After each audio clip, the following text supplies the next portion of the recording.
Жан дүниемді лайланған судай сезінем. Немен тазартам? Жанбай жатып неге сөндім?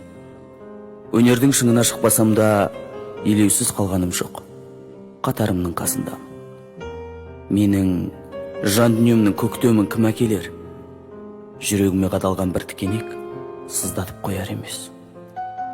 Өмір соқпағының кедір бұдырында, төзе алмайтын сыңдарында ауылды аңсадым.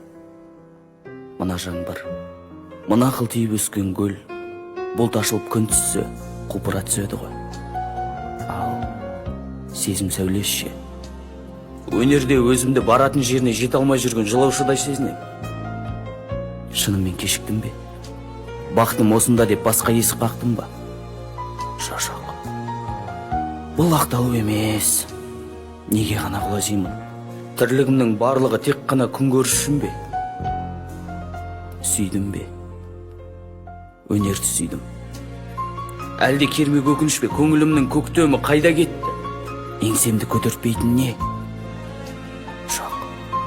Ез емеспін. Тексіз емеспін. Ата-бабамның рухында майысса да сынбаған, сүрінсе де құламаған қасиеті бар еді ғой. Өмірімде тірек болған өнерім бар. Ең сенімді серігім өнерім. Өнерде жолшыбай болғаным жоқ. Жолаушы болдым.